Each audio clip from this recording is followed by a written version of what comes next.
Hello guys, welcome to KJ classes. अपनी पहली video में हमने बात की थी फिज़िकल प्रॉपर्टीज़ ऑफ फिनोल्स। अब हम बात करते हैं केमिकल प्रॉपर्टीज़ ऑफ फिनोल्स की। तो जो फिनोल है वो मेनली 4 टाइप्स की रिएक्शन दिखाता है। ठीक है, तो सबसे पहले हम देखते हैं reaction due to phenolic group, OH group, या आप इसे बोल सकते हैं फिनोलिक ग्रुप। ठीक है, तो पहले देखते हैं। अब ये 2 टाइप से होता है। सबसे पहले क्या, एक तो आपका ऑक्सीजन और हाइड्रोजन के बीच जो बॉन्ड होता है उसके क्लीवेज की वजह से रिएक्शन होती है। दूसरी रिएक्शन होती है आपकी कार्बन और आपका OH ग्रुप के बीच जो क्लीवेज होती है उसकी वजह से। ठीक है, तो सबसे पहले हम बात करते हैं एसिडिटी की। ठीक है, सबसे पहले इसमें आ जाते हैं हम एसिडिटी पर। क्या होता है, जो आपका फिनोल है वो एक वीक एसिड है। वीक एसिड क्यों? क्योंकि ये क्या करता है, जो आपके बेस होते हैं, ठीक है, स्ट्रॉन्ग बेस होते हैं, उनके साथ रिएक्शन करके फिनोक्साइड आयन बनाता है। लेकिन जो आपका कंपाउंड होते हैं Na2CO3 है और सोडियम बाइकार्बोनेट है, इनको ये तोड़ता नहीं है, इनके साथ रिएक्शन नहीं करता है। तो क्या है फिनोल, क्या है फिनोल? अब कैसे देखते हैं, इसकी रिएक्शन करवाते हैं। OH आयन है, वाटर से करवाई है, तो यहाँ पे फिनोक्साइड आयन बनेगा और वाटर मॉलिक्यूल एसिड। ये क्या हो जाएगा, ये है वीक एसिड, है ना। अब क्या करेंगे, जो ये वीक एसिड है, ये फिनोक्साइड आयन है, इसको हम रिएक्ट करवाते हैं स्ट्रॉन्ग एसिड से। तो ये आपको क्या देगा, ये आपका बन जाएगा वीक एसिड।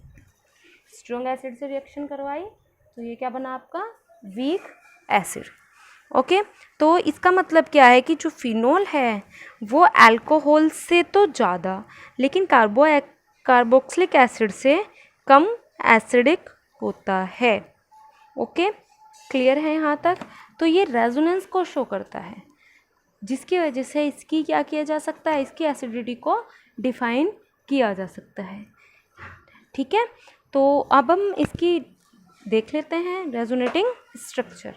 रेजोनेटिंग स्ट्रक्चर क्या होती है, रेजोनेटिंग स्ट्रक्चर क्या आ जाएगी, ये आपका फिनोल है। ठीक है, इसके पास लोन पेयर प्रेजेंट है, तो ये क्या करेगा, अपने लोन पेयर यहाँ डोनेट कर देगा। सॉरी, इसे खोल के लिख लेते हैं। और ये जो बॉन्ड है ये शिफ्ट हो जाएंगे इस वाले कार्बन पर। तो क्या आ जाएगा रेजोनेटिंग स्ट्रक्चर में, OH, ठीक है, पॉजिटिव आयन, और यहाँ पर आपका एक नेगेटिव आयन और ये बॉन्डिंग। अब इसे शिफ्ट कर दीजिए इधर और इसे शिफ्ट कर दीजिए इधर। ठीक है, तो ये हो जाएगा आपका OH पॉजिटिव। ठीक, और ये जो नेगेटिव आयन है इसने बॉन्डिंग इधर दे दिया, ये नेगेटिव हो गया।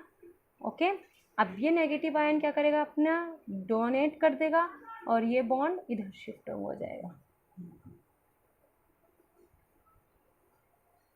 OH। ठीक, ये हो गया, इधर ये हो गया और इधर नेगेटिव, ये पॉजिटिव चल रहा है हमारा।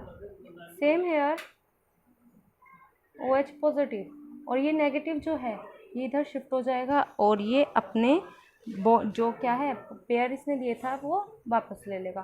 तो सिंपल, और ये आपके पास आ जाएगा नया स्ट्रक्चर फिनोल का। हम ये स्ट्रक्चर लेके जो लेते हैं, हमारी ये स्ट्रक्चर आ गई। तो ये 5 रेजोनेटिंग स्ट्रक्चर को शो कर रहा है।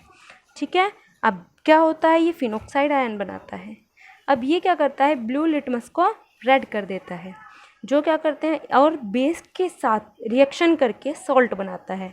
लेकिन जो अल्कोहल है वो न्यूट्रल होता है और वो ब्लू लिटमस को इफ़ेक्ट नहीं करता है। ठीक है, तो अब हम आगे बढ़ते हैं। अब हम देखते हैं नया क्या आ जाता है, फिनोल की effect of substituents on acidity of phenols. ठीक है, फिनोल पर जो एसिडिटी का क्या इफ़ेक्ट पड़ता है। ओके, तो सबसे पहले देखते हैं, अगर आपका बेंजीन रिंग है, ठीक है, अगर आपकी बेंजीन रिंग है और उस पर कोई इलेक्ट्रॉन लविंग ग्रुप हो, इलेक्ट्रॉन लविंग ग्रुप, जैसे आपका नाइट्रो ग्रुप हो, साइनो ग्रुप हो, हैलोजन ग्रुप हो, और क्या है ये, एल्डिहाइड ग्रुप हो, तो ये क्या करते हैं, फिनोक्साइड आयन के किस पर, बेंजीन रिंग पर नेगेटिव चार्ज को कम कर देते हैं, जिससे क्या होता है, उसका जो स्टेबिलिटी है वो इंक्रीज़ हो जाती है। नेगेटिव चार्ज क्या होगा, डिक्रीज हो जाएगा और स्टेबिलिटी इंक्रीज हो जाएगी due two electron loving group. अगर इलेक्ट्रॉन लविंग ग्रुप है तो नेगेटिव चार्ज डिक्रीज होगा, स्टेबिलिटी इंक्रीज हो जाएगी, बढ़ जाएगी, और जिसकी वजह से एसिडिटी भी इंक्रीज हो जाएगी। ठीक है, तो अगर हम बात करें कि इनके क्रम की, ठीक है, सीरीज की बात करें, क्या होता है, सबसे पहले ऑर्थो क्लोरोफिनोल आ जाता है, ऑर्थो क्लोरोफिनोल, इसकी एसिडिटी सबसे ज़्यादा होती है, then ortho nitrophenol, then ortho iodophenol, then ortho fluorophenol and then phenol. मतलब क्या हुआ, सबसे ज़्यादा एसिडिटी किसकी होगी, ऑर्थो क्लोरोफिनोल की, और लेस एसिडिटी होगा, एसिडिक होगा आपका फिनोल। क्लियर है इतनी बात, ठीक है। सेकंड आता है, अगर इलेक्ट्रॉन डोनेटिंग ग्रुप है, ये इलेक्ट्रॉन लविंग ग्रुप था, अगर इलेक्ट्रॉन डोनेटिंग ग्रुप आ जाता है, जैसे आपका कौन कौन से ग्रुप होते हैं electron donating, alkyl group, alkoxy group, amine group, ये हैं, ये क्या करते हैं, ये इंक्रीज करते हैं पॉजिटिव चार्ज को, ठीक है। पॉजिटिव चार्ज इंक्रीज होगा तो आपका क्या होगा, जो स्टेबिलिटी होगी फिनोक्साइड आयन की वो डिक्रीज हो जाएगी, और स्टेबिलिटी डिक्रीज हुई तो इसका मतलब क्या है, एसिडिटी भी डिक्रीज हो जाएगी। क्लियर है इतनी बात। क्या होता है, जो इलेक्ट्रॉन लविंग ग्रुप क्या करते हैं, स्टेबिलिटी को इंक्रीज करते हैं, जिसकी वजह से एसिडिटी इंक्रीज हो जाती है, लेकिन इलेक्ट्रॉन डोनेटिंग ग्रुप क्या करते हैं, स्टेबिलिटी को डिक्रीज करते हैं, जिसकी वजह से एसिडिटी भी डिक्रीज हो जाती है।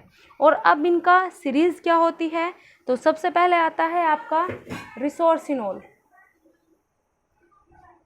इसकी एसिडिटी सबसे ज़्यादा, देन क्विनोल, देन कैटिकोल हमने बात की थी, then phenol, metacresol, पैराक्रिसोल and then आता है आपका ऑर्थोक्रिसोल।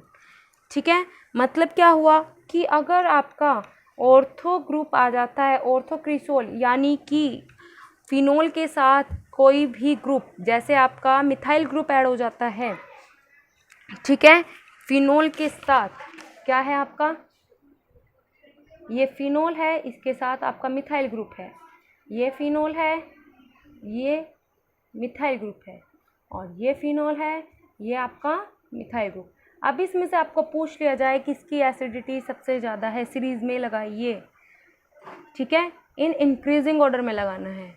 ऑर्डर कैसा रखना है, इंक्रीजिंग ऑर्डर, यानी कि एसिडिटी बढ़ते हुए, तो लेस एसिडिक कौन सा हो जाएगा, ऑर्थो, देन फिर क्या आ जाएगा आपका पैरा, और देन मेटा। समझ गए, ये मोर एसिडिक है और ये लेस एसिडिक, लेस और ये मोर। क्लियर है इतनी बात। ये पूछ लिया जाता है 1-2 मार्क के क्वेश्चन में कि आप इन्हें सीरीज में लगाइए, डिक्रीजिंग ऑर्डर या इंक्रीजिंग ऑर्डर में। ओके, अब नेक्स्ट रिएक्शन आती है हमारी, reaction due to cleavage of OH bond. ठीक है, ये हम बात कर रहे थे इनकी कि इसमें क्या क्या प्रॉपर्टीज़ होती हैं। अब आता है रिएक्शन OH बॉन्ड के कारण। ठीक, वो हम करेंगे हमारी नेक्स्ट वीडियो में। तब तक के लिए बने रहिए हमारे साथ। Thank you.